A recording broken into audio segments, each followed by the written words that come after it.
Hello, welcome to Dungeon Doors Podcast. I'm your host, Justin. I just finished watching the Scream movie. I probably should check to see what year this movie came out in before I press record. Where did I put the DVD case? Yeah, so I was just going through my DVDs trying to find Monster Squad to review it, but I ended up finding this, which this has the Scream trilogy. They did make a fourth one, though, so this was released in 2008. I think this movie came out, what, 97 or some shit? Let me double check. Fuck. Scream movie. What? First one. 96. Holy shit. It got rated R for no titties. That's weird. Yeah, it was only gory in the beginning. Like, did they want the rated R rating? Like, holy shit. Yeah, so the story for this one, it's directed by Wes Craven. You'll know him from Nightmare on Elm Street, or that shitty movie My Soul to Take, which had a cool premise, but it was shitty. Yeah. So there's a lot of famous people in the first one, though they're kind of like, now you would probably be like, who? But like, yeah, they were kind of famous at the time.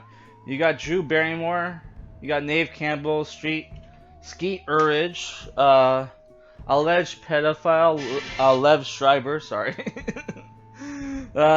There's some creepy photos of Lev Schreiber with his like little kids acting super creepy. It's like, holy shit.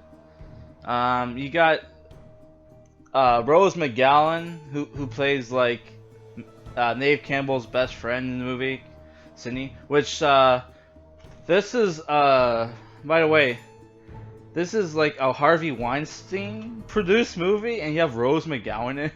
So it's like, is this where they first met and had the unfortunate business happen? Which, yeah, though I can't blame Harvey Weinstein too much. If you ever seen Rose McGowan's sex tape, it's like, holy shit, dude.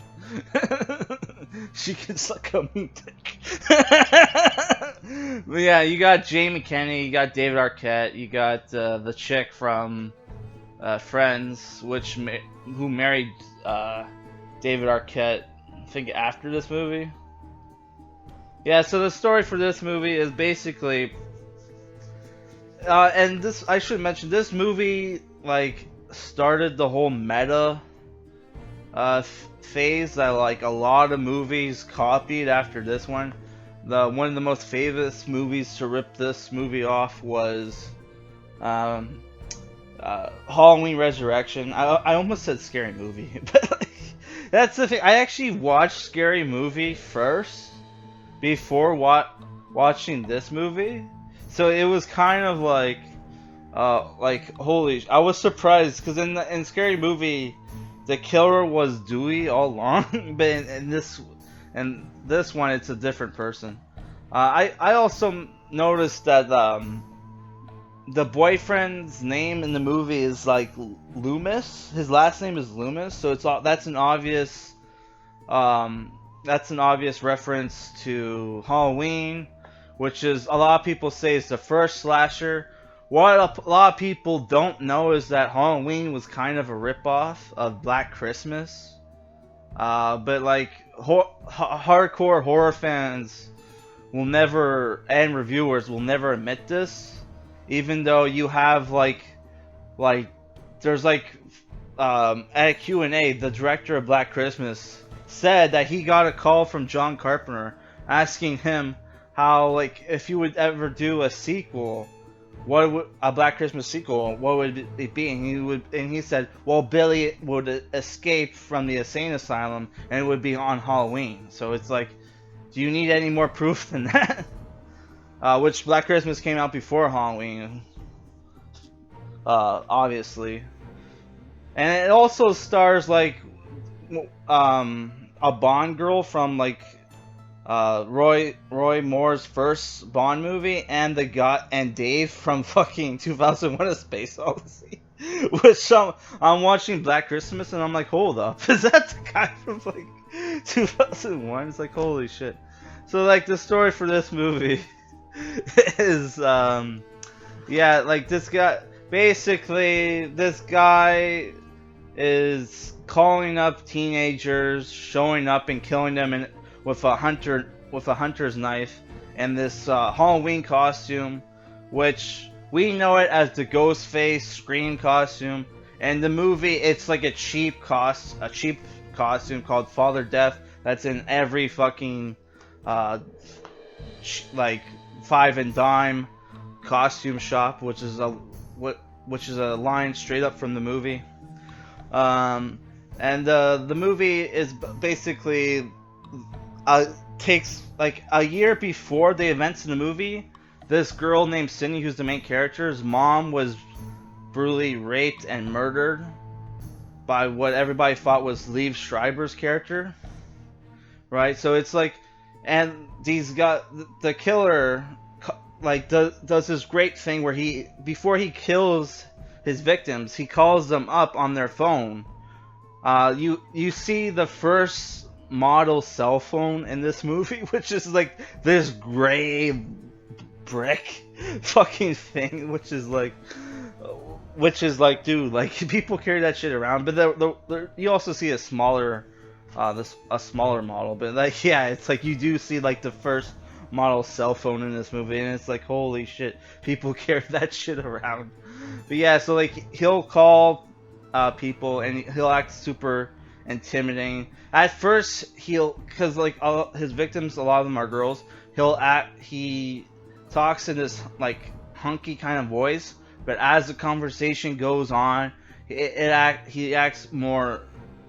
sounds more sinister and sinister until he goes full on Ghostface voice, as we're all familiar with from the Scream movies and also the first Scary Movie, where they did. I don't know if they got the same voice actor, but it sounds like spot on the same, which was super cool. Like the opening, I would say the problem with this movie is that it starts off really great with Drew Barrymore like sitting down, making popcorn, getting ready to sit down and watch a movie, and then you have the Ghostface call, and it just leads, and it just gets super crazy after that. Though, like even though in the movie they reveal that they have a voice changer, right? Once the Ghostface shows up, he never like he doesn't talk, he doesn't shoot out one-liners, which was pretty unfortunate because like he sounded so cool, he was so intimidating. He's only ever cool and intimidating when he's on the phone talking to these girls, which is only like a few times in the movie, right? After that, it's pretty obvious that like it's just a guy in a costume, and it's later revealed that it was like a teenager. I don't want to spoil it, but like even if you didn't know I went in knowing who the killer was in this movie, or killers, right? But like but it felt so fucking obvious because I don't want to fucking spoil it, but the guy who gets revealed to be like the fucking killer in this movie makes it so fucking obvious throughout the fucking movie that's him. And you even have these weird like looks between him and another character, right? Who's also in on it, and it's like, oh my god, were we always supposed to know that guy was a killer or what? But besides from that, I thought the movie, you had some cool characters. You had some, I wouldn't say great dialogue, but it's like I would say the movie's dialogue was pretty good. The kills, they're kind of straight up slasher movie where you're getting cuts, you're getting stabs, which there was even like a fucking parody. There was actually not a lot of people noticed, but there were actually two Scream parodies. One was the famous scary movie, and there was this other one called Stab or Stabbed, which I was trying to Google it. I can't fucking find it.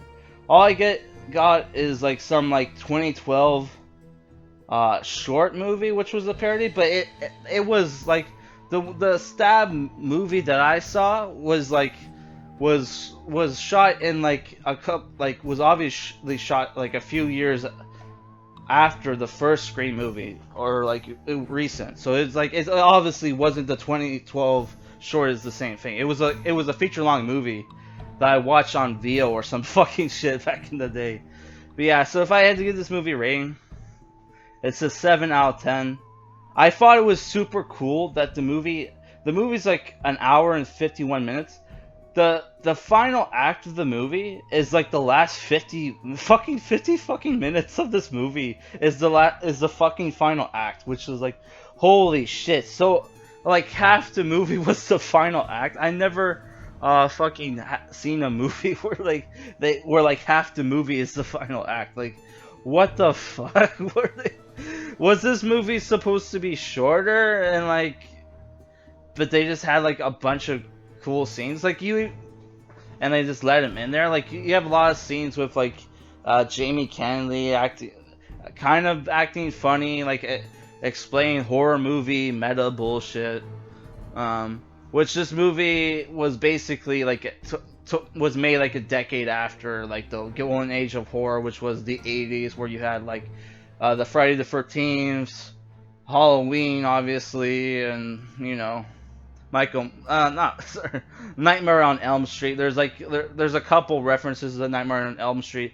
There's like a janitor in the movie, and he's wearing the same kind of sweater, and he even has the same kind of hat that Freddy wears in the movie, which I thought was kind of cringe because this is by the same director. But I don't know. People would probably enjoy that.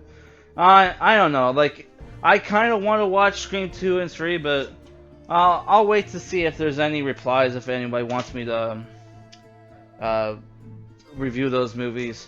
The next movie I'm probably going to watch is Deadgirl, which came out... When did this movie come out? I think it was like 2008 or something. I've been waiting to watch this fucking movie for fucking years. It stars Noah Sagan, who's in one of my favorite horror comedy movies, Cabin Fever 2.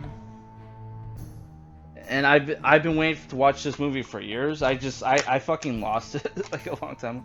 I didn't buy it for like the longest time because whenever I would see the DVD, it would be for like fucking like $40 or some shit, and it's like I'm not paying $40 for a fucking movie, dude. Especially on DVD. If it was on Blu-ray or something, fuck yeah. But like for a DVD, so I have it in this like triple feature that comes with Screamers, The Hunting, and My Name Is Bruce, which I'm gonna review that. I fucking love My Name Is Bruce. If you've seen the first episode of that Evil Dead TV show, you pretty much watch My Name Is Bruce, because they pretty much ripped off all the funny shit from My Name Is Bruce and put it in that movie. Sorry, in that first episode. Yeah, so I pretty much don't have anything else to say about this movie. Though I thought like the Ghostface Killer is a pretty cool character. I kind of wish they, like, I would honestly prefer if they just took that character and put him in a serious, like, dark, like, thriller horror movie, and not just like this kind of meta, like, almost comedy, like, because this movie was made for like horror fans, and I'm like, could we not just have like, because the concept for that character would work so well in like a fucking thriller horror movie, and it just ruined the killer is almost ruined being in this fucking comedic like meta movie. But it's still a good movie. It's a 7 out of 10.